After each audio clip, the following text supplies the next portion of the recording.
E aí, pessoal, tudo bem com vocês?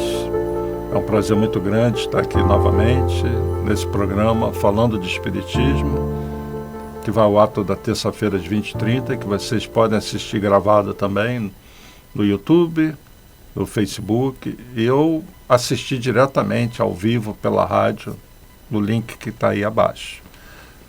Bom, nós temos abordado as questões espirituais, assuntos que são importantes para a nossa reflexão, importante para o nosso entendimento da dinâmica da vida. Tem muita gente sofrendo, muita gente enfrentando processos de depressão, síndrome do pânico, problemas na família, falta de trabalho às vezes, que joga a pessoa muito para baixo. E, enfim, os problemas do nosso mundo, as dificuldades que nós enfrentamos, fora aquelas que brotam de dentro de nós. Eu acho que isso está acontecendo muito no momento evolutivo do planeta, nesse momento de transição de energias muito densas. Por quê? Porque muitos espíritos que estavam muito tempo nos umbrais sem reencarnar, começaram a reencarnar lá pelo século XX, isso acelerou muito. E agora, no século XXI, nesses tempos, nós temos a maior população encarnada que nós já tivemos na história do planeta. E junto dessa população encarnada, você tem os desencarnados, que tem uma ligação com esses encarnados. Muitos espíritos endividados. Então, nós temos muito encarnado fazendo coisas horrorosas e num processo quase que numa obsessão coletiva. Isso estava previsto. Eu sempre cito a obra Gênese, o último capítulo, Sinais dos Tempos, onde nas entranhas da humanidade que se dariam os grandes abalos no final dos tempos. E nós estamos vivendo o final dos tempos. Final dos tempos de dor. Não o final do planeta, porque não se trata disso. É uma época difícil, onde nós precisamos encontrar força, e a fé é muito importante. E vai ser o nosso assunto de hoje, o poder da fé. Nós precisamos entender como nós estamos inseridos nesse mundo. Vocês que são espíritas, ou que se interessam pelos assuntos espirituais, sabem que essa passagem aqui nossa não é a primeira, não será a última. Sabem também que existem migrações entre mundos, de mundos para outros mundos. Nós não ficamos fixos num planeta o tempo todo. Devem conhecer também a lei da evolução, a lei do progresso, que todos nós estamos destinados a sermos espíritos puros, perfeitos, equilibrados, que isso leva muito tempo, muitas encarnações, é um processo longo, onde nós temos que desenvolver as virtudes, o amor, de um lado, e o conhecimento do outro. Nem todo mundo tem a mediunidade ostensiva, nem todo mundo consegue perceber o mundo espiritual de forma clara, como um Chico Xavier, um Divaldo e outros médiuns, no próprio MAP. E fica mais fácil para essas pessoas acreditarem que existe algo além. E quem não consegue acessar visualmente, auditivamente, essa realidade espiritual, se baseia nos médiuns. E aí é preciso que tenhamos médiuns confiáveis.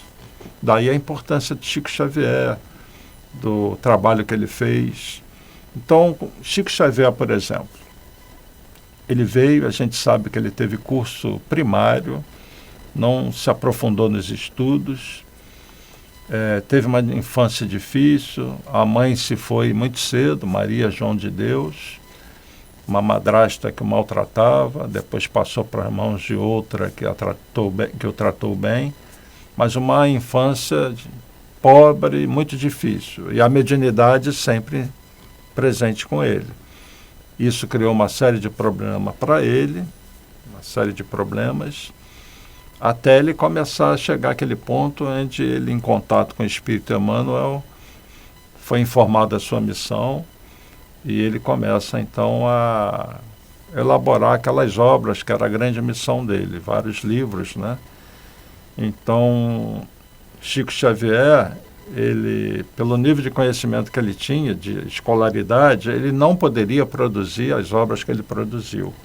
E a primeira grande obra que é publicada é o Parnaso de Além Túmulo, que traz poesias, traz contos. Então, uma poesia, um poeta conhecido, é como uma impressão digital, tem um estilo. Mas não foi só uma, foram dezenas. Então as pessoas que analisaram falavam, esse aqui é fulano de tal, é o estilo dele. Imagine um de nós querer reproduzir um estilo de um poeta ou de dezenas deles e colocar numa obra. Iam rir de nós, né? A gente não ia conseguir fazer isso. É quase que humanamente impossível, porque essa pessoa teria que ter a qualidade de cada um desses poetas. Seria o maior poeta da história, né? Capaz de reproduzir um Camões e um outro, assim, facilmente. Então, Chico Xavier, aquele ser simples, lá de Minas Gerais, aquele mineirinho, né? Começa logo com pé na porta. A espiritualidade começa com pé na porta, Parnaso de Além Túmulo. E logo depois vem uma outra obra, o espírito é Maria João de Deus, a mãe dele, que é Cartas de uma Morta, que parece até que foi o primeiro que ele psicografou, mas o primeiro publicado foi Parnaso de Além Túmulo. Então, a partir daí, Chico dispara, e hoje já são quase, porque obras ainda vão sendo publicadas, quase 550 obras publicadas já do Chico, 540 e pouco. Então, a questão da fé, desse mundo de guerras, de injustiça, nós precisamos reforçar essa fé. É preciso que a gente se veja como um ser espiritual, filho de Deus, que encontremos forças para vencer as dificuldades da vida. Até chegar aquele dia, sinto muito dizer isso, que será o último dia nosso encarnado no plano físico, onde a fé, então, vai valer muito se nós estivermos ainda lúcidos nos últimos momentos.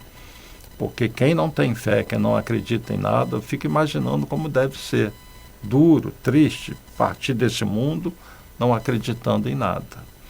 Mas não é apenas acreditar por acreditar, é acreditar na certeza de que realmente tudo isso, essas informações sobre a vida espiritual, são uma realidade. E tendo conhecimento disso, eu sempre falo, isso é muito importante para nós focarmos no hoje, no aqui e agora, que é o que nos importa. E não ficar viajando apenas nas coisas espirituais. As informações sobre a realidade espiritual servem para o nosso dia a dia. É hoje que nós temos que trabalhar o nosso íntimo, trabalhar o amor, buscar o conhecimento. E a fé, então, sempre vai ser muito importante. Nós estamos vivendo esses tempos de transição, de grandes mudanças, e lembrando de Jesus, ele falou que a fé transporta montanhas. Lembram disso? E lá no item 2 do capítulo 19 do Evangelho segundo o Espiritismo, Kardec vai comentar assim, que essas montanhas que Jesus diz que a fé desloca, são as dificuldades, as resistências, a má vontade, em suma, com que se depara da parte dos homens, ainda quando se trata das melhores coisas. Então, essa montanha que a gente tem que remover são aqueles conceitos equivocados, são as resistências que nós temos a uma mudança, é a tal reforma íntima. É hora, mais do que nunca, gente, de nós olharmos para dentro de nós, como nós somos de verdade, entender o nosso psiquismo. Nós costumamos nos fechar, hoje em dia está muito comum isso, em bolhas, em grupos. É preciso furar a bolha, é preciso ver tudo. O espírita, eu tento fazer isso, ler sobre todas as correntes religiosas, ler sobre o islamismo, qual é a ideia, sobre o budismo. Nós tivemos no passado Zoroastro, que lança as bases daquilo que a gente entende como a luta entre as forças, o bem e o mal. Isso começa com Zoroastro, numa obra chamada Zend Avesta, onde ele fala de Ahura Mazda, o Criador, o bem, o amor, e Arimã, que representa o mal. O cristianismo absorveu isso, as outras correntes religiosas absorveram esses conceitos que vêm lá de Zoroastro, ou Zaratustra, mesma coisa. Então a gente precisa buscar tudo que é informação e filtrar. A doutrina espírita não deixa de ser um filtro, porque ela aborda conceitos universais, mas trazidos pelos espíritos superiores. Então vamos dizer que a bola fica quicando para nós, assim, para nós termos uma maior facilidade de entendimento sobre o que a espiritualidade nos quer passar.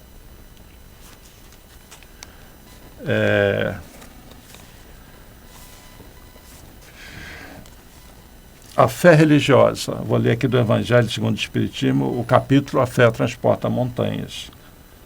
Do ponto de vista religioso, a fé consiste na crença em dogmas especiais, que constituem as diferentes religiões. Todas elas têm seus artigos de fé. Sob esse aspecto, pode a fé ser raciocinada ou cega. E isso é muito importante. Já aborda aqui, uma coisa é a fé raciocinada, outra é a fé cega. O que é a fé cega? Porque eu li, eu acredito que seja assim. Eu vi em algum lugar, e você não raciocina. Aí vem aquela história, por exemplo, Adão e Eva. Adão e Eva foram criados por Deus, surgiu a humanidade na Terra. Aí Deus tirou uma costela de Adão para fazer a mulher. Eles tiveram 2 filhos, Abel e Caim. Caim matou Abel. E aí foi expulso do paraíso. Quando ele é expulso do paraíso, diz a Bíblia, ele encontrou uma mulher e construiu uma cidade. Aí já começa. Que mulher? Só tinha Adão, Eva e Caim, que matou Abel. Ele é expulso, encontra uma mulher. Que mulher? De onde veio essa mulher? Cidade é um agrupamento de várias pessoas. Começa aí. Então você começa a contestar. Isso é a fé raciocinada. Não pode ser assim. Aí da doutrina espírita vamos ter a explicação sobre isso, que é um simbolismo de uma população espiritual, tal, os exilados de capela. Não vou entrar nesse detalhe aqui. Eu estou falando da fé raciocinada. Então, se você usar raciocínio, em várias situações que você vai ler, não só na Bíblia, em outros textos religiosos, de várias correntes religiosas, você vai dizer assim, peraí, pode parar. Isso aí, isso não faz sentido, me explica isso aí. E a pessoa não vai saber explicar, porque ela só sabe seguir a letra. Então, é uma fé cega.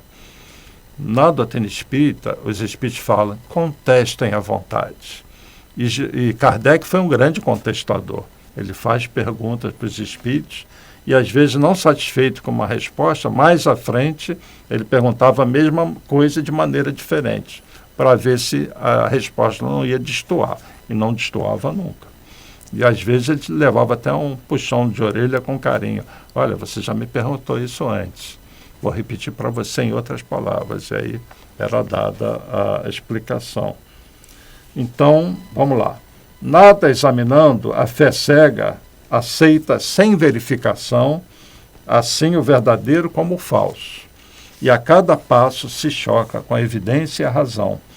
Levada ao excesso, produz o fanatismo. Aí ele está abordando uma coisa aqui. A pessoa mais chata que existe é o fanático religioso, que ele quer convencer todo mundo da crença dele e muitas vezes a pessoa sequer raciocina naquilo que está falando. Leu e quer passar à frente uma leitura literal daquilo que leu.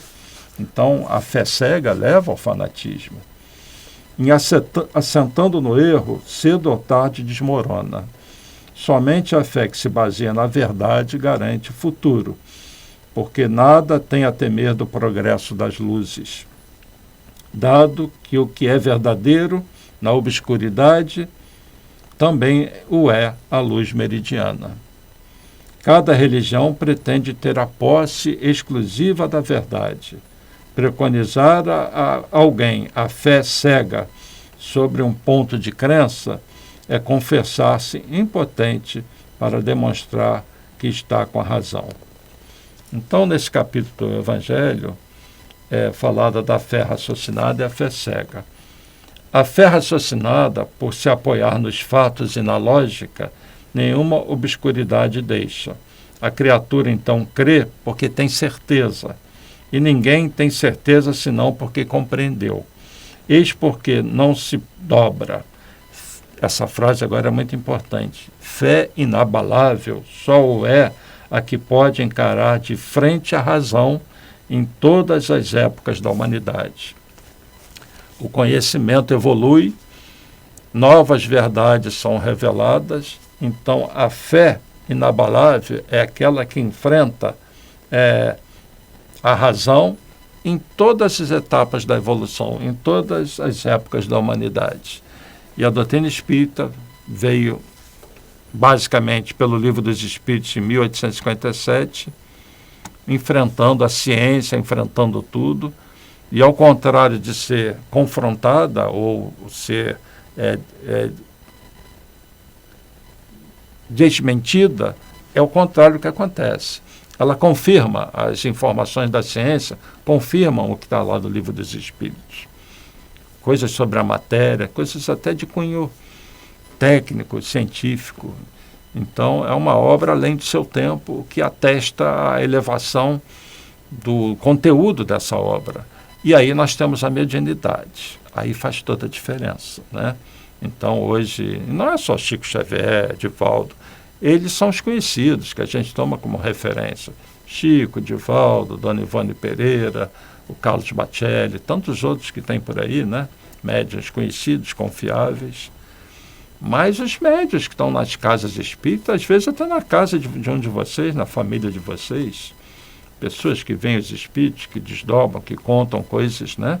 E, então, a vida espiritual, a espiritualidade é uma realidade, é uma verdade.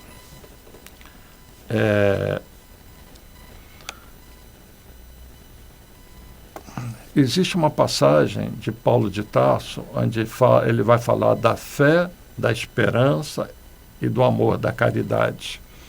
E ele vai falar que a mais sublime é a caridade, mas ele vai falar muito da fé, e coloca a fé ao nível da esperança. E o Carlos Vereza, uma vez, ele num vídeo, ficou gravado, ele falando sobre esse texto de Paulo de Tarso. Então assistam esse vídeo de 3 minutinhos e voltamos já para dar continuidade.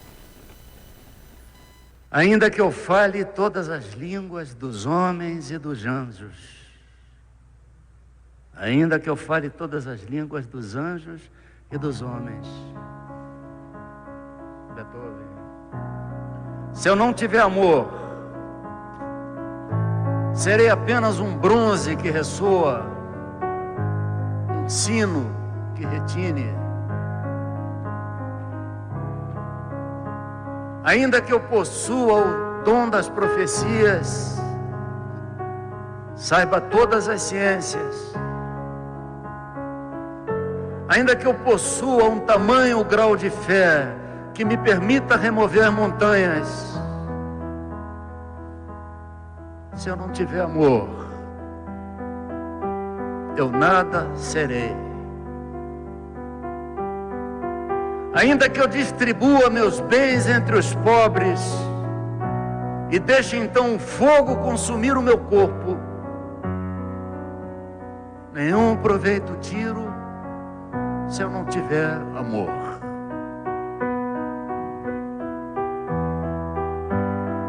O amor é paciente, o amor é bondoso, não é nada exigente, arrogante, orgulhoso, jamais é descortês, nunca é interesseiro. Divaldo, querido, o amor não se irrita, não guarda rancor no coração, tudo desculpa, tudo crê, tudo espera, tudo suporta, Nestor. O amor não terá fim. As profecias, sim. As línguas se calarão e as ciências têm o seu termo. Imperfeito é o nosso conhecimento e também as profecias, mas quando vier o que é perfeito, o que é imperfeito desaparecerá. Quando eu era criança, brincava como criança, pensava como criança raciocinava. Homem feito, me despojei dos atributos de criança. Por enquanto, enxergamos Deus através de um espelho, mas um dia teremos a visão de Deus de face a face. Por enquanto conheço apenas uma parte, mas logo conhecerei como sou por Ele conhecido.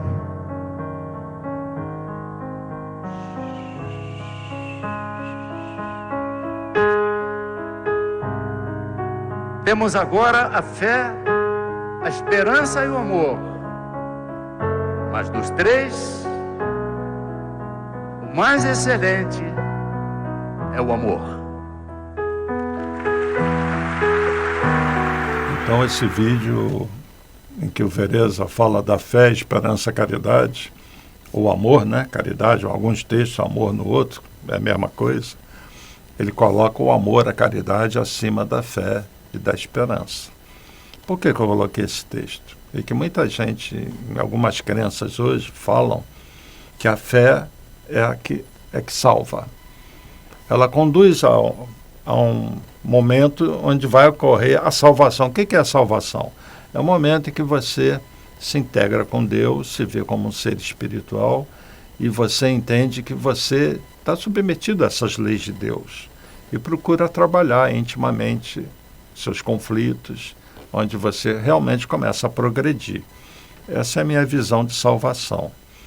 Mas na visão de muitos a salvação é já estou no céu, e não é isso, né? E aí vem Kardec, fora da caridade, fora do amor não há salvação. O que está em sintonia com o que Jesus ensinou.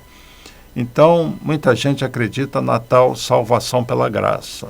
Basta acreditar que você está salvo. E a gente sabe que não é bem assim. Por isso eu passei esse vídeo do Vereza falando da fé, da esperança e a caridade. As três são sublimes. A fé é muito necessária, mas nunca esqueçamos que é o amor desenvolvido que vai nos impulsionar para cima, para uma vida superior. Eu vou ler outro texto do Evangelho, Instruções dos Espíritos. A fé, mãe da esperança e da caridade. A fé, para ser proveitosa, deve ser ativa, não deve ficar adormecida.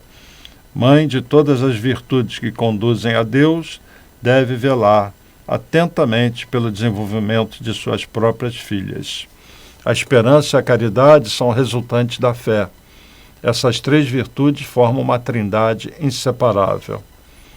Não é a fé que dá a esperança de se ver cumprirem as promessas do Senhor, pois se não tendes fé, o que esperais? Não é a fé que dá o amor, se não tendes fé, que amor tereis e que amor será esse. Então, essas três coisas estão entrelaçadas. Fé, esperança e caridade e amor. Então, é fundamental a fé também, nessa caminhada do espírito.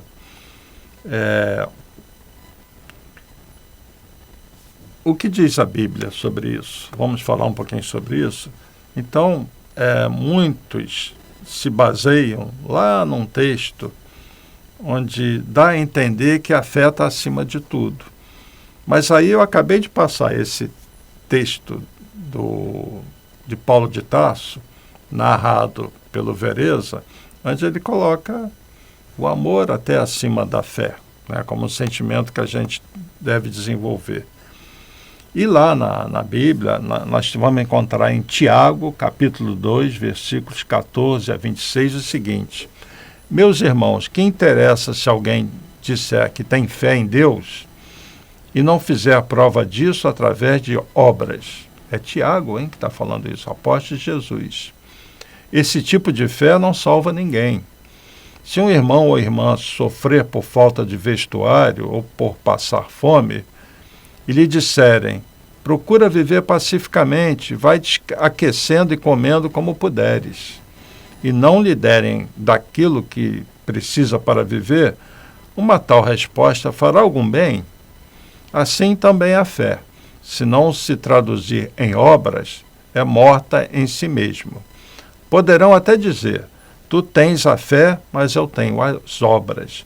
Mostra-me então a tua fé sem as obras, porque eu dou-te a prova da minha fé através das minhas boas obras. Então é aquela velha discussão, o que é mais importante, a fé, o amor? E Tiago aqui está falando das obras, de uma fé ativa, que é que nós devemos ter, e é que nós temos na doutrina espírita. Então, a gente acredita na vida espiritual. Nós, através principalmente das obras da série A Vida no Mundo Espiritual, nós temos uma visão muito boa sobre a vida espiritual. E nós acreditamos nisso. Nós acreditamos que Jesus é o grande Salvador, no sentido daquele que veio trazer a mensagem, que nos eleva. Mas aí Tiago nos traz para a realidade. Tudo bem, você acredita nisso tudo, mas o que você faz de bom? Porque Jesus foi muito claro quando ele diz que no final dos tempos ia separar os bodes das ovelhas, as ovelhas vão sentar à sua direita, e perguntam para ele, mas quem são as ovelhas? Quem vai sentar à sua direita? Como eu vou saber isso?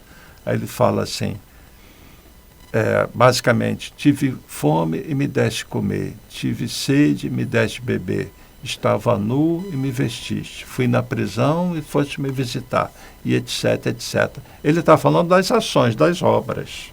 Então, aqueles que tiverem obras de amor, estão externando o amor que tem dentro deles. Não é apenas uma fé passiva, mas uma fé ativa, onde eu realizo coisas. Então, a fé, a esperança, a caridade, todas elas têm que andar juntas. E nós temos que ser ativos na nossa fé, para não ficarmos numa atitude contemplativa apenas. Isso não mata a fome de ninguém. Isso não cobre ninguém no frio. E a gente só dá importância a isso quando nós estamos lá no frio, despidos, quando nós estamos passando fome, quando nós estamos com sede. E nós vamos dar graças a Deus quando aparecer uma criatura para nos acolher, né? Então, as curas espirituais, quantas curas acontecem sem que as pessoas sequer saibam, né? Tem a questão do merecimento, mas há a questão da fé. A pessoa que procura uma casa religiosa, seja espírita, evangélica, católica, não importa, ela tendo fé, a espiritualidade está ali trabalhando. Mesmo que ela não entenda a vida espiritual, mas ela tem fé. Então é muito importante a fé. A pessoa está aberta, receptiva até para um tratamento espiritual, para uma cura, né? Os espíritos sempre atuam visando o bem-estar de todos, independente de sua crença religiosa, né? Eles não fazem essa seleção. Tem uma passagem que está descrita no Evangelho de Mateus, em que, capítulo 8, um centurião procurou Jesus, né? Que ele tinha um servo e aquele servo estava doente. E ele era um centurião romano. Então, quando ele chega para falar com Jesus, todo mundo, os apóstolos, todo mundo fica cheio de dedos. E esse apóstolo, quando Jesus se propõe a levantar e ajudar ele, curar lá o servo dele, ele vai falar para Jesus, não precisa não, eu acredito no Senhor, eu sei que uma palavra sua, eu sou líder de um grupo, eu mando, meus soldados obedecem, eu sei que se o Senhor mandar, meu servo vai ficar curado. E Jesus olha para ele espantado, para os apóstolos, e diz, nunca vi tamanha fé dentre os filhos de Israel. Então é o vídeo que eu vou passar agora. Jesus cura o servo do centurião. É de 2 minutos e 20 segundos e voltamos já já. Desculpe importuná-lo, Fábio, mas eu gostaria de lhe pedir um grande favor. Eu tenho um criado em minha casa. Eu o quero muito bem. Ele é bom, é cuidadoso, é mais um filho que um criado. Está muito mal. Morrendo, eu temo. Rabino, com toda humildade... Você quer que eu vá à sua casa? Está bem. Eu irei com você. Não. Eu não sou digno de que entre em minha casa. Eu sei que se disser uma palavra, meu criado será curado. Eu sou um homem da autoridade. Eu mesmo tenho autoridade sobre 100 soldados, e se eu disser a algum deles, faça isso, eu sei que ele fará. E se eu disser a outro, vá ali, eu sei que ele irá. Eu não preciso ver. Eu sei. Então, se for o bastante dizer uma palavra, que assim seja. Vocês ouviram este homem? Eu não encontrei tanta fé entre o povo de Israel.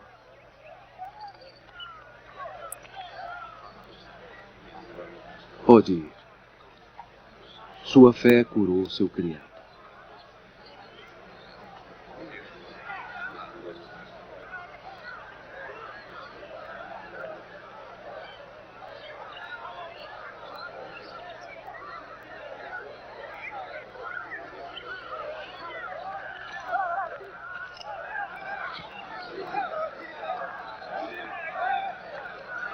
Então ele é amigo dos romanos. Suas ordens mudam. Vamos para casa! Está tudo bem! Marcos está bem, seu criado está curado! O quê? Venha, vamos! Venha ver por você mesmo! Vamos para casa! E aí, pessoal, interessante, né? Isso está registrado, deve ter acontecido mesmo, né? E é uma grande prova de fé desse centurião.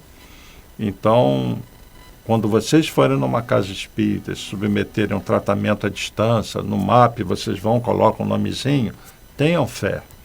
A espiritualidade está mentalmente acessando vocês e acessam essas pessoas. Acreditem, não precisa ver para crer como Tomé. Talvez seja pedir muito como o centurião, mas que o centurião sirva de exemplo para nós do que é a fé, né? Vamos acreditar. O que nós precisamos mais? Na doutrina espírita nós temos as obras mediúnicas, incontestáveis, testemunhas diversas de curas, talvez alguns de vocês já tenham sido curados, materializações.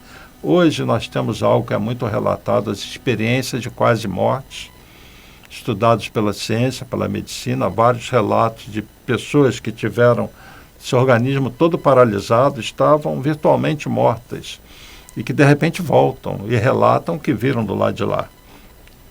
Temos as experiências individuais de cada um de vocês, desdobramentos, pessoas que vêm e ouvem os espíritos, sem necessariamente trabalhar nas casas espíritas.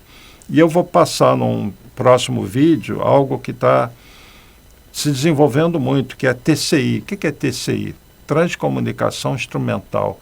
É a comunicação com o mundo espiritual através dos aparelhos eletrônicos e outras técnicas. Aí vocês vão dizer, o quê? Comunicação através de aparelhos, isso mesmo. Nós vamos falar mais sobre isso em um outro programa. Então, será que nós precisamos ver para crer? Precisamos receber uma mensagem do alto, uma psicografia direta para nós? E se nós recebermos, isso vai provar realmente algo para nós diferente das nossas crenças, ou vai fazer tanta diferença assim? Então, até nisso, Jesus exemplificou, né? Porque entre os apóstolos, todo mundo conhece a história de Tomé, que duvidava muito que Jesus tivesse ressuscitado. É até compreensível, né? Ele não tinha visto as aparições de Jesus, os apóstolos tinham visto, mas ele não viu. Então ele queria ver para crer, queria ver as feridas, né? Então essa passagem é muito conhecida, e para ilustrar eu vou passar o terceiro vídeo, que é essa questão da fé que Tomé precisava desenvolver mais, e voltamos já já para encerrar.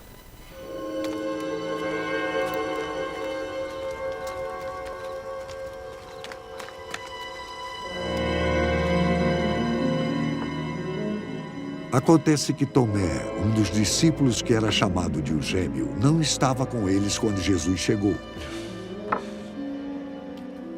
Então os outros discípulos disseram a Tomé: nós vimos o Senhor. Se eu não vir o sinal dos pregos nas mãos dele, e se eu não tocar com o meu dedo e com a minha mão no lado dele, eu não vou crer.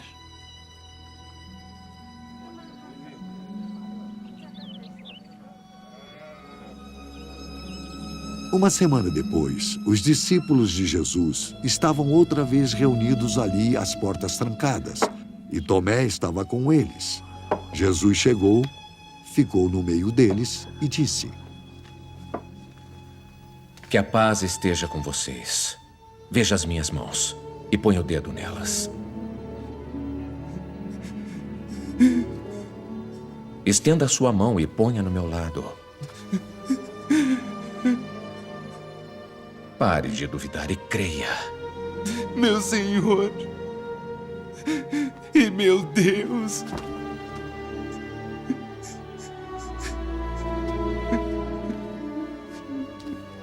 Você creu porque me viu? Felizes são os que não viram, mas creram em mim.